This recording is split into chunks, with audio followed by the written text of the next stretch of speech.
particular setting. Whoa. Sorry. That's okay. And in this particular setting, working with students across the state and trying to help navigate, if you're using your campus ID, making sure that it's valid so that you can go vote here in Wisconsin. And so happy to be here, and I will kick it to Emma.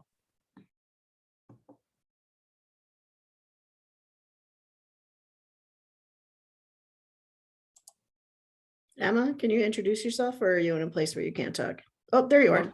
Sorry, I did not hear my name. Mm. I also can't turn my camera on because my computer is just like not working today.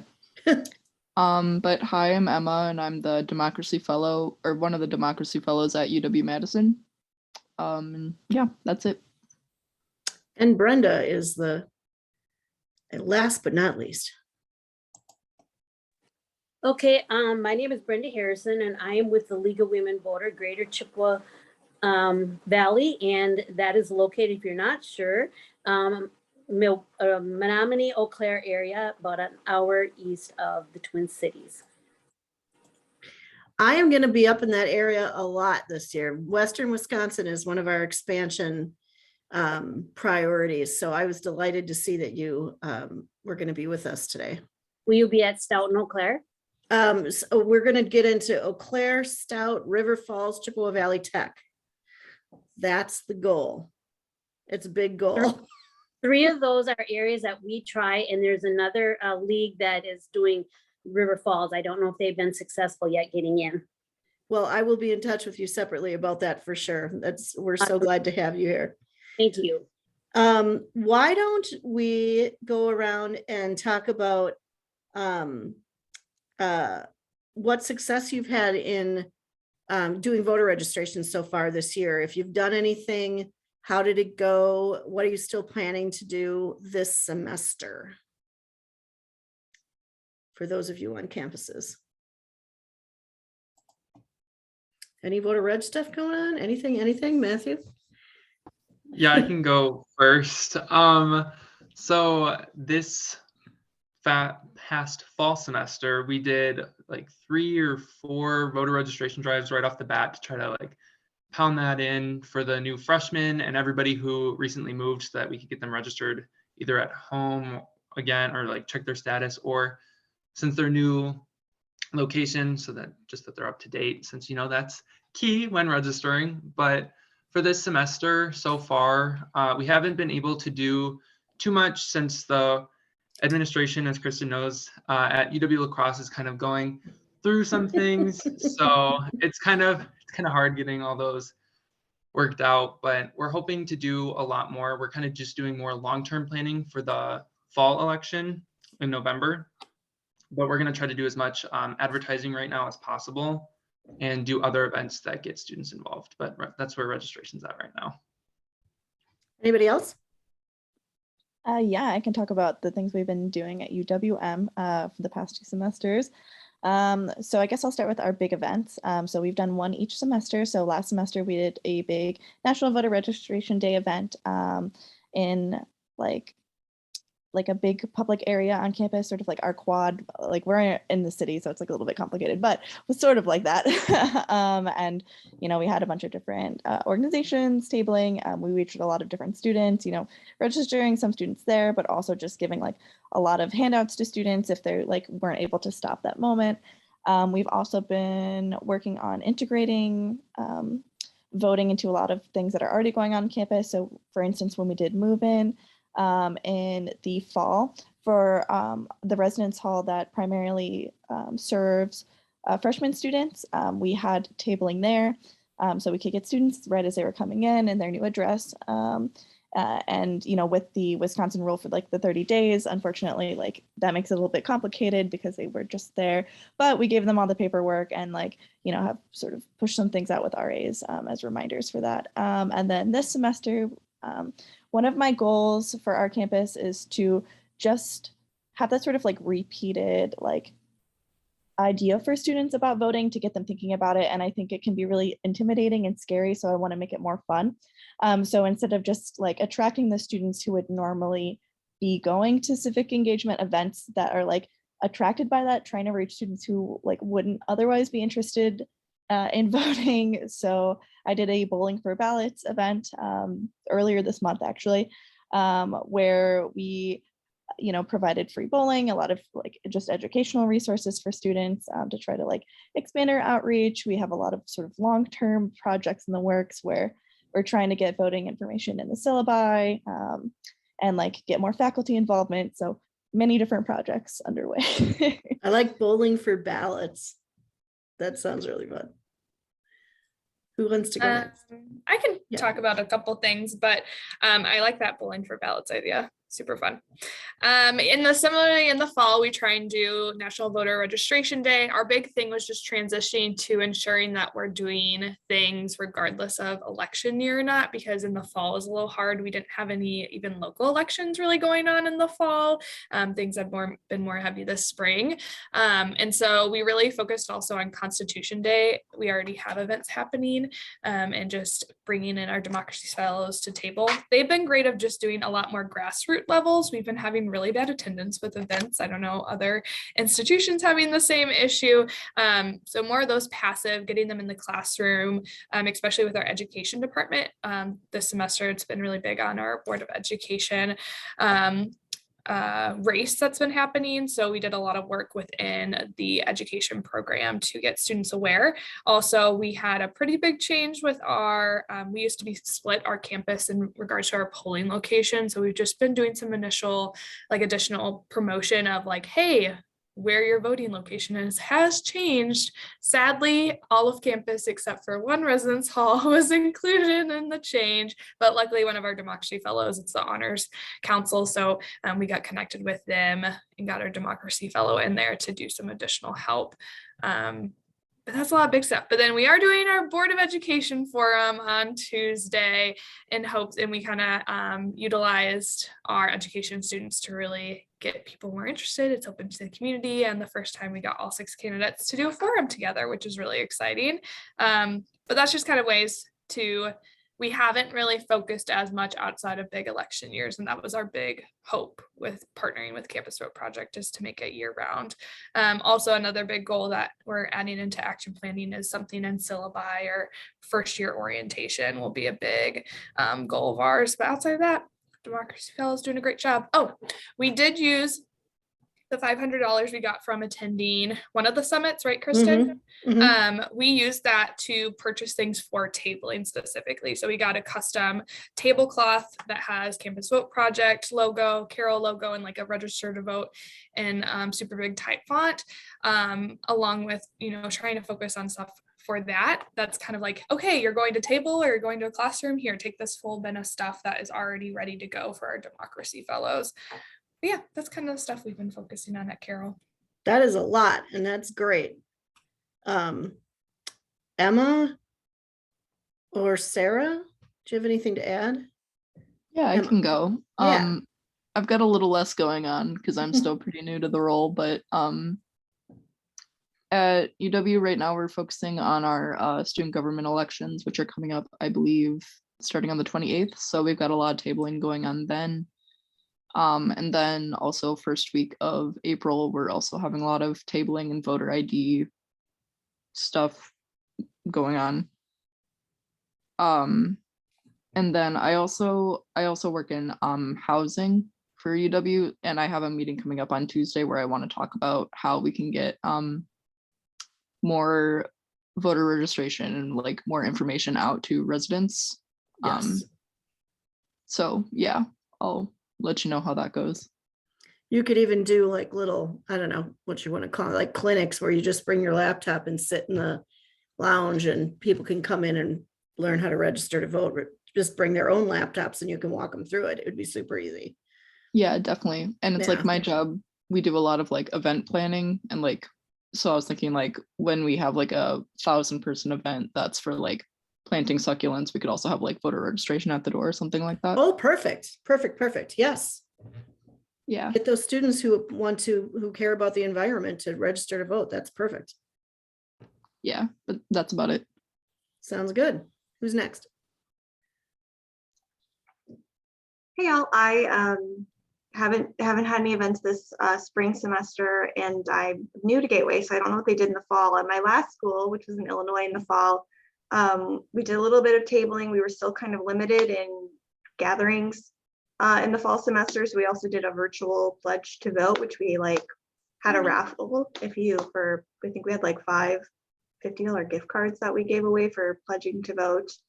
So yeah, so this is really good. I liked what Kristen was just saying about having students bring their own computers and showing them how to vote, because we have a couple classrooms that just have computers in them. So maybe I could, that's giving me an idea about a space I could use for voter registration that I hadn't considered. Yeah, if it's one of those classrooms where there's a, the professor has a computer and then everybody's got a computer. Yeah. You could put the MyVote website up on the screen and everybody could just kind of follow along and do their own voter registration. That would be pretty cool, as long as they can access taking a photo of their ID and, being able to upload it, or they could sit there on their phones too. I mean, either one would work. Matthew, did you talk about voter registration yet? I don't think you did. I mentioned what we did last semester, yeah. but that we weren't really able to organize all too much before April 5th, since we just had spring break and midterms and stuff. So that's kind of been slacking. So you can make sure people know what they need to do when they register at the polls, if they choose to do that on April 5th. Yeah. We, on our Instagram that I run, I post, I think, almost daily. So it's probably annoying some people that I keep flooding their page, but the consistency in getting them to see it, I just hope that they at least retain some of the information. So I'm going to keep doing it until April 5th. So that's the goal right. Brenda, have you had stuff going on with voter registration up in Chippewa Valley? Yes, we actually, you said that you were looking at Eau Claire, Stout, and Chippewa Valley Tech. And we've been doing, I'm the chair of the Voter Services Committee with the league, and I'm also on the board. And we're reorganizing, and so we have a group specific for higher ed. And we finally got into UW Eau Claire, and we have been doing UW Stout for a while, working with the Stout Student Association, and they were working with the student group at Eau Claire. And at Chippewa Valley Tech, that has been a little more difficult. We have a campus in Menominee, and there's no traffic, no student traffic, but we sat up there for 2 days. And this year we had another individual help, and she set up at Chippewa Valley Tech. And I don't know that it was real. The teacher wanted to do something like a classroom or something. I don't know that it was real successful. We have another league that takes care of River Falls, and I don't know if they've been on campus. Somebody was talking about getting the students. One of the things we did voter registration training of the, and I'm sorry because I'm kind of not on a campus thing, but the people that, the RAs, is it? Yeah. Yeah. We trained all the RAs on the campus over all the dorms. And so then they could help students register and whatnot.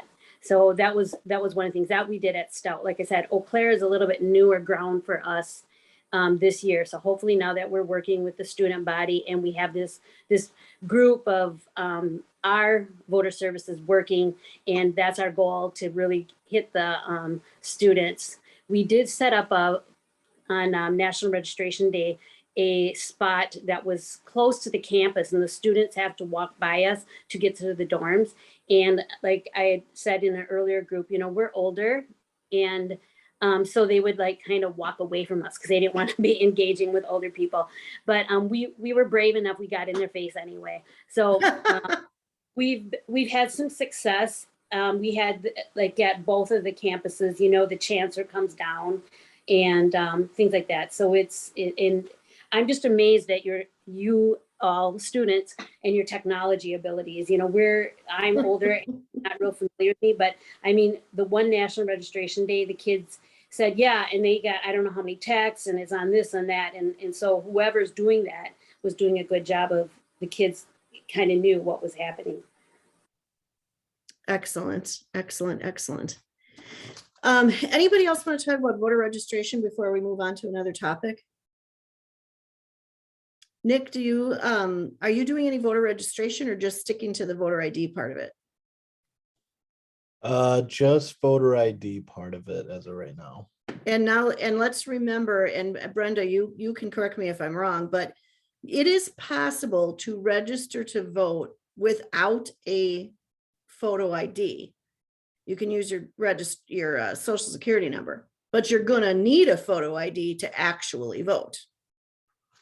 So if you run into, especially Sarah, at a technical college where you've got, you know, mostly people, if not all, people who live in Wisconsin and, you know, are oftentimes have something else going besides going to college, work or whatever, or if they have family members who don't have a Wisconsin ID, you can get one for free if the reason you're getting it is to be able to vote. So it's important when you go into the DMV to say, you know, I'm here to get a Wisconsin ID in order to vote, and it's free, then it'll be free. So, and if anyone, and the reason that we invited Nick is because if anyone has a problem or any of their family members have a problem getting an official Wisconsin ID, Vote Riders is the place to go to get help with that. And they will even cover the costs involved with it, I believe. Did I just make that up, Nick? You didn't make it up. No, Okay. I'll come back on camera for that. No, you didn't make it up. We will cover the fees that come up. We will pay for transportation. We will literally, I think at one point you said in one of these meetings, Kristen, we'll hold hands, like I will hold your hand through the process. And we work across the entire state of Wisconsin. The only criteria is it has to be an individual that's eligible to vote. So it could be a 17-year-old that will be 18 come election time, but so long as they fit that criteria, we can work with them. That sounds great. So let's talk about action planning. How many of your campuses already have their action plan for 2022 done? And how many? Oh, Alana, nice. And Alex is like, nope. Matthews is done. Good to know. Alana, tell us about maybe the highlights of your plan. Oh gosh, And yeah. then Okay, Matthew, hold you can do the same. on. Let me pull it up for reference, actually. But I have it done because we submitted it for early review, so that we could get that, and then, you know, just work on improvements and whatnot. Hold on. Let me search my emails. If anyone else wants to jump in while I do this, go for it. And Matthew, is yours done? Are you submitted to All In? Yeah, and we got the grading back, I think. Okay. Is that what it's? Oh, Is yeah. that how they do it? I don't know. So everybody understands this, there's the Campus Vote Project and All In Democracy Challenge. And we use the same rubric as if you were in the session for action planning with Ryan, and he went through all that stuff. We use the same process basically. So but except that All In requires you to submit your plan a lot before we do. So ours is due May 31st. Sooner is better than that. But so ours is due May 31st. And if you have a plan that you created for All In and it's already been submitted or it's already been reviewed or whatever, you can just tweak that a little bit and submit the same plan for Voter Friendly Campus. So it makes it really easy.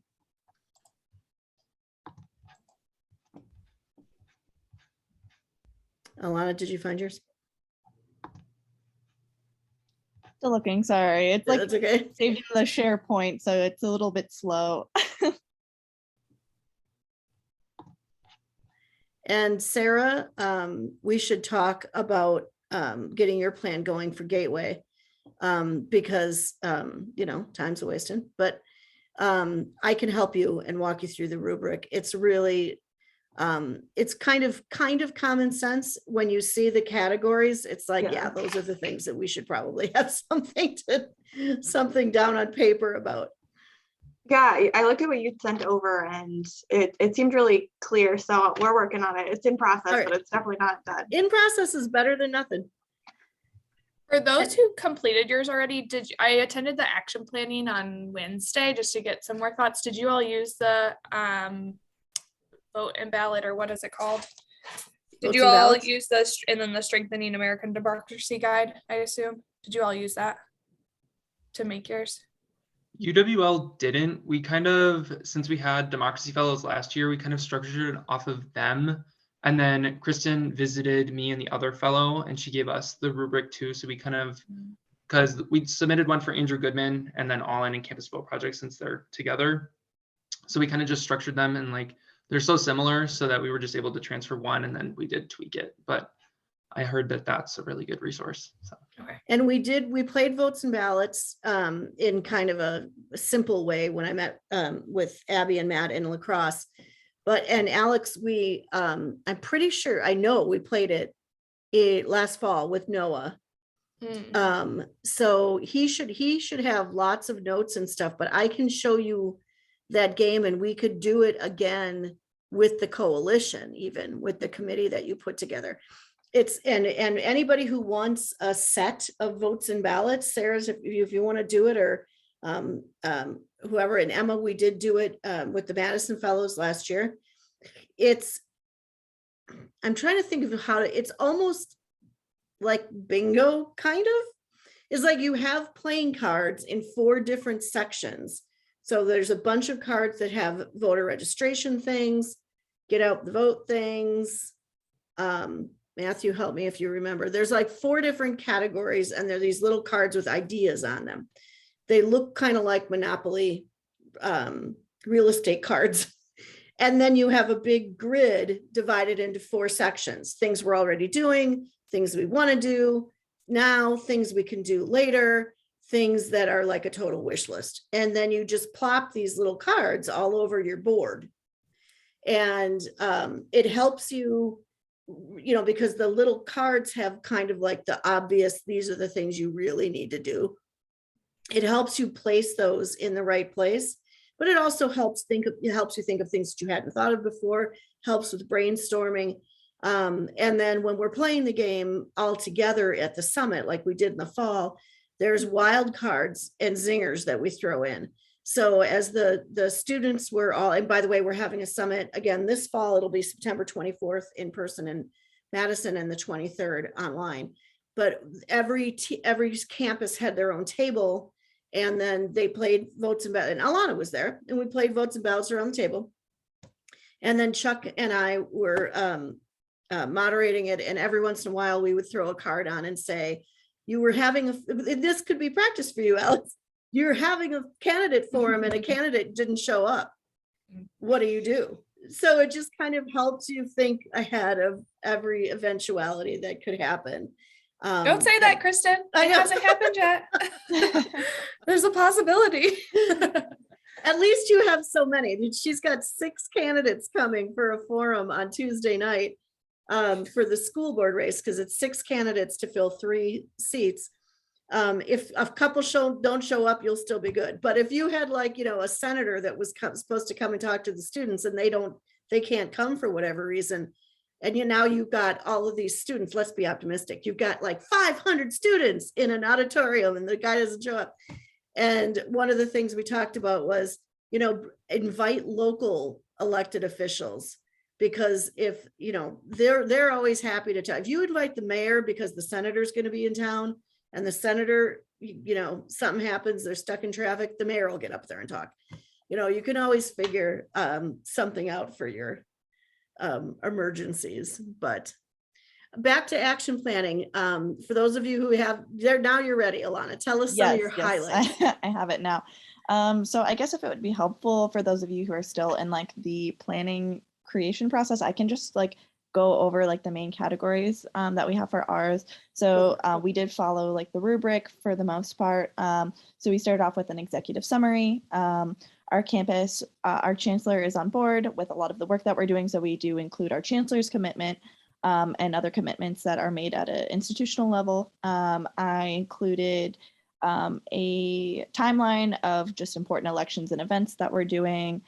So things, like orientation, move-in, Constitution Day, all the civic holidays, things like that, you know, of course, elections as well. Our action team, so this is like, it's for next year, so like that will probably change at some point, but like based off of who we've been working with in the past, like we have like our key administration and then like my position and then like some student workers, some students, I mean, who will hopefully continue on as well. So things like that. Our community partners, so of course, you know, like CVP, all in, all of the different groups that help us out, we make sure to acknowledge them. We have an early voting site that will be for the fall, and a polling site, so we include that information. We outline all of our marketing and communication deliverables. Keep talking, I'll be right. Yeah, for sure. And then we include our NSELF data. So I would, if you have the National Study of Learning, Voting, and Engagement for your campus, I really encourage you to make sure that you're using that in your action plan. When I got like my grade back from that, that was something they said they really liked about our report. And so using those numbers to sort of guide our goals for the fall and the next spring. Our recommendations for the next election, short and long-term goals, making sure that those are SMARTY goals, so like, which stands for like, you know, measurable, attainable, all those things. How we report the information, for instance, like we have a voting website where we publish like our NSELF data, our action reports, a lot of that stuff just very openly and publicly for available access, so we include that information. And how we will be evaluating our progress. So those are the main categories. If anyone has questions about how we did ours, I'm happy to answer them.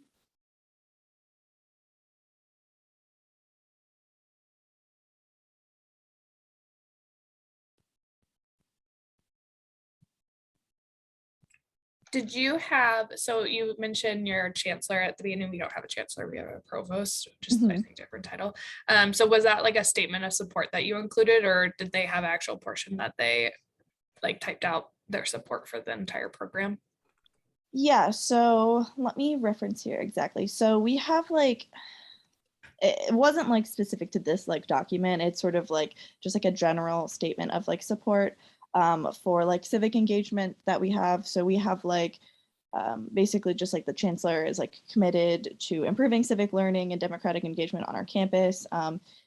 He signed like the higher education president's commitment to full student voter participation. So that's like something we include, things like that. And we also have like a, like as part of like the UW like system, there's like the value and mission statement. So like I pulled some chunks for that about how like for the UW system, they talk about how like civic engagement is like an important part of being like an involved like citizen and stuff. And that's like something, so I tied that all sort of in to that section.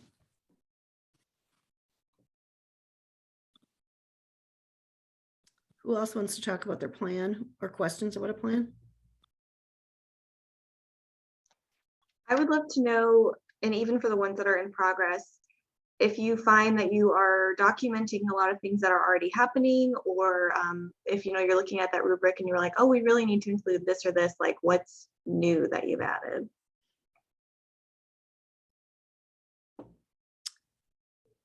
In other words, like what were the lessons learned that you now are going back and updating with? Is that what you mean? Like if you were writing this plan, is it stuff like, okay, this worked last time, let's do this again, this worked last time? Like I want to know the things that weren't that, like, okay, we really need to change this or add this, or inspired by the rubric, we're going to do this new thing. Okay, good question. What were the challenges and what are the new things that you hadn't thought of before, but when you looked at the rubric, you were like, oh yeah, we need to add that? Although we're still working on ours for this one, when we did it the time before, which really was mostly just me doing it, versus now we're having a full committee, which is very exciting. The biggest thing for us, we didn't have any data. No, we had no data, and we weren't part of NSLAB or whatever they call it. NSELF, yeah. Yes. We weren't part of that. So we literally had zero data going into the first time we were submitting this. So it's a lot of like, we hope to do this, and I couldn't give much like percentage increase or anything like that. We did a little bit of tracking, and then we got our first like the 2020 information, which is helpful, but that's really a big thing we're adding, and something I would try and encourage you to find like easy things to track, whether that's attendance or connections or touch points that especially democracy fellows are doing. That'll be something that we definitely include so that we have more data that we can compare to year or election series as well. Yeah, so just like that assessment part of it would be great. And Sarah, the NSELV report, I don't know off the top of my head if Gateway is in NSELV. You are? Okay. Yeah, we have that. Yeah. And that's just because that at least gives you some benchmarks that you can put in different parts of the report to see if it gets better. Yeah. Brenda, if you're not familiar with what we're talking about, it's a national organization associated with Tufts University that takes what is it called? Unidentified. It takes student voting data, anonymizes it, and then pushes it through the system so that every campus that's signed up to get a report gets a report of their voter registration and voter turnout rates based on different demographics and the majors that the students declare. So you can really drill down and say, you know, this is where we need to do the most work because the music students are not voting at the same rate as everyone else, or whatever the major is. It's often STEM majors that have big issues. Kristen, I think I have a hard copy of that. Great. For which? Stout. Okay. You were there. They gave us. They gave one of the other women that was organizing, working with the Stout Student Association, and she just mailed it to me this week. So I have it. It's on my counter. I just haven't looked at it. But when you talked about Tufts, yep, I remember that. Yeah. So I just all the UW system schools are in NSELV. So we know for sure if you are or dealing with the UW system, they're in it. Okay, thank you. Matthew, did you have anything to add about your action plan? Or Emma? Sorry. I was just gonna say this probably isn't great, but I really don't know anything about UW's action plan. I don't really know how to figure anything out about it. I will send you the one they did for last year. I'm so just so everybody knows, Emma's new at UW-Madison, but they also are missing their fearless leader. There's an opening there for that job. So I'll bet that Jose hasn't thought to give you all the plan. So I will work on that because, it's as you can imagine, it's an incredibly robust plan. And we'll talk about that another time. Okay, cool. Yeah. Matthew? Just wanted to make sure. Yeah. I didn't really have anything to comment on the action plan. From what Alana said, she kind of gave a really good rundown of it, and UWL was kind of in the same boat since we had a template from the previous year to go off of. But since we were talking about NSOLV data, I think that's like a really important part because recently me and Abby at UWL, since we're only 3 blocks away from Western Tech, we developed a relationship with them there, and they had their NSOLV data, and we traded data with each other. So when we partner our events, because we're planning on doing that hopefully sometime soon, and especially for next fall, we're hoping to kind of analyze both of them together and see where we can both work, like what's in common and how to, like, if it's registration or if it's just turnout, and how we can better like address both the students' needs, since City Hall is also conveniently kind of in the middle between both campuses. So we kind of just would meet together if we wanted to like march to City Hall. So if you have campuses that are really close, I think that's really helpful because we also have a private university and we haven't reached out to them yet. So we're hoping to get them on board too, but that's just something I thought I'd add. That's a really great idea. Alana, maybe we could get UWM at Waukesha and Carol somehow coordinated to do something together. That would be fun. Yeah, I work with like our branch campuses, you mean, in Waukesha and Washington County. Yeah, we do, like, I work with them on some stuff, like the League of Women Voters, like for in the fall, like they stepped in and helped. So if we can find more external people, because like it's a little bit tricky with the branch campus situation because geographically they're like not in the same place, but they're technically our responsibility as well. So yeah. It's a unique thing in Wisconsin to, in the about 10 minutes that we have left, I would love to give you a chance to talk about challenges you're having so we can try to help each other out. What kinds of challenges are you seeing? And for Brenda and Nick, if there's challenges, that within the work you're trying to do that you want to throw up to the group for some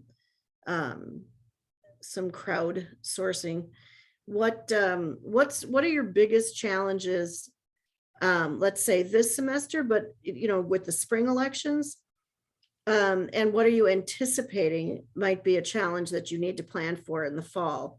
So those two questions.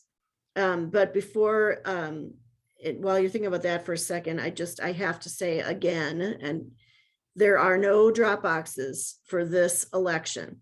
I know every time I talk to people, I talk about this, but we just in the news this morning, they said a couple of clerks have accidentally sent out flyers with the absentee ballots that say you can use a drop box. No, you can't. So Alana knows that in Milwaukee, there are drop-off locations where you can drop your ballot with a person outside of City Hall, and then any municipal hall, you can drop it with a person, but you cannot stick it in a secure 24-hour guarded box stuck in concrete. Don't get me started. So just make sure everybody knows that. It's going to break my heart. And I just know that the clerks are going to open up that box that people put their tax payments in, and there are going to be ballots in there. And I don't know what they're going to do. I guess they're going to have to call the people and say, come back and get your ballot, and then hand it right back to me. I don't know. Anyway. All right. So challenges this year or next semester that you want to throw up to the group.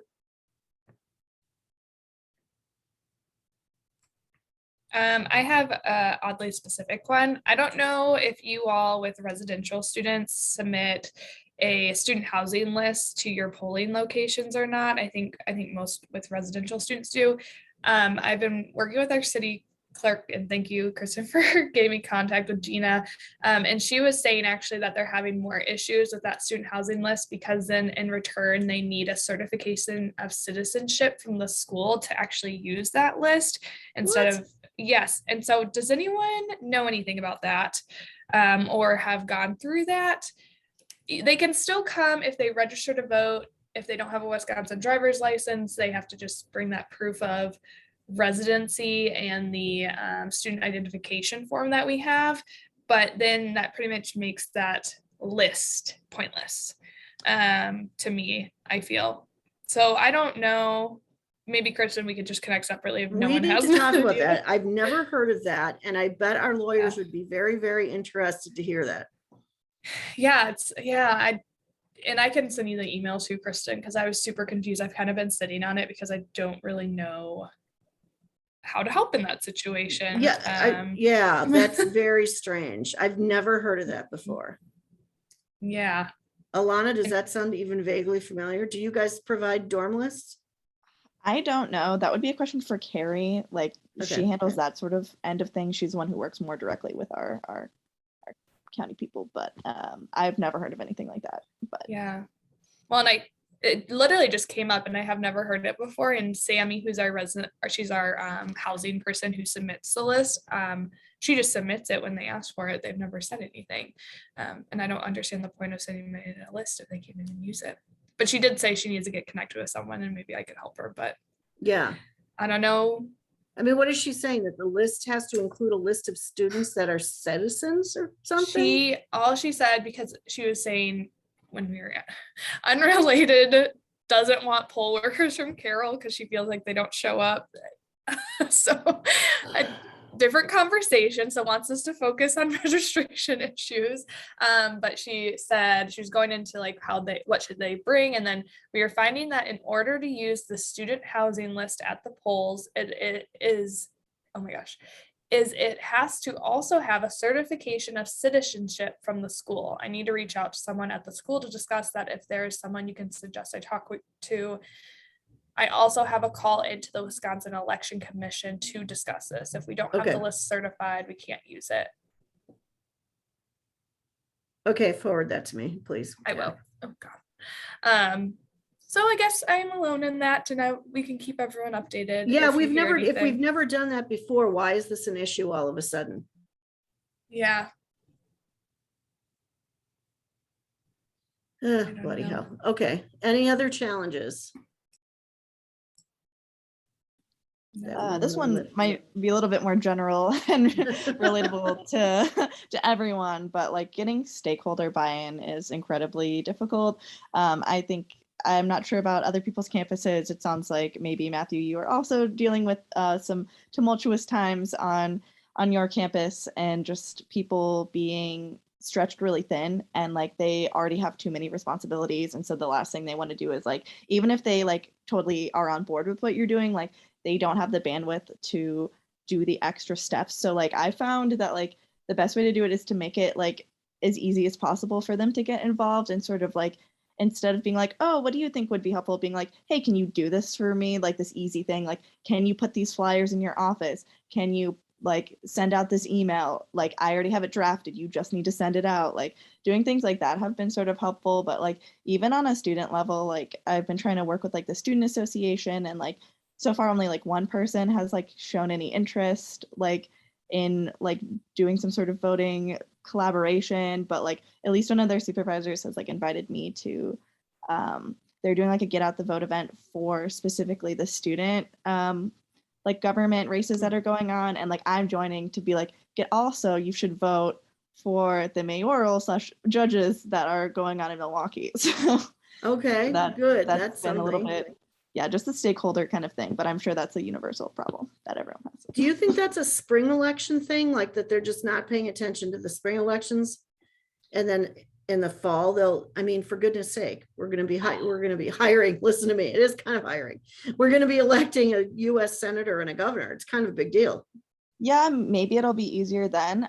Again, I think it's not so much that people aren't interested. I think it's just like asking them to do one more thing, at least on our campus, is like we're like understaffed and stuff. So people are just like, I love this, but like I can't help you with this event. Like you have to do it like yourself and like all this kind of stuff. So yeah, we have that too. Someone sent me an email and she's like, oh, I would care about this so much. I'm not doing this. You should find new faculty and new staff who aren't on any committees, because she said, you're not going to find anyone who's been around for a while who can do this. And I was like, okay, thank you for that. Actually, though, that's an interesting, is there a way to find out which faculty members are not on committees? And could you get the voting rights, the voting coalition, or whatever you want to call it on your campus, listed as an option? You know, maybe that would be an automatic group of people. If they have to do committee work, could they choose to do their committee work with the Voting Rights Coalition or the Voting Coalition? Yeah, that's not as centralized like that here, because we don't have like tenure or anything where we're like tracking what committees you're on. It's really just opt in, and so the people who care about stuff are on a bunch of committees. They're not necessarily like getting any like tenure track credit for it or anything. But yeah, just an interesting feedback that I got that maybe will be helpful to others. I guess I couldn't be helpful, Sarah, because I was going to say you could probably search whoever's up for tenure and or get your person to share who's on track for tenure, because that's how I think sometimes we have luck. But I have what I've been doing with email requests. I did it for like this coalition committee work. I said, I know all of us are pouring from empty cups, so I'm totally fine if you give me a different name of someone who'd be interested. And then I've gotten some other people who might have just started, and that's worked really well. I think everyone is just burnt out, and unless they truly are passionate and are willing to put the time aside, it's been really hard. And I think sometimes we have to be okay with not always getting the key players. Like there's this one faculty that was like, I'd love to have you, and she's like, I can't do it, but this is so important. And it stinks, but So maybe bad one of the time. things that in the future we can talk about is kind of succession planning for the committee itself. So that you get new blood every couple of years and you're not have people like you say, who are so burned out. Interesting. All right, I am going to, does anyone have any final questions or thoughts?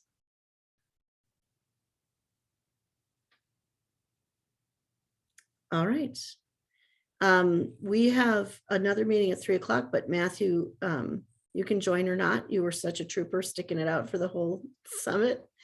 And I hope you all have a great weekend. Thank you so much for taking time and being with us today, and go get that vote out.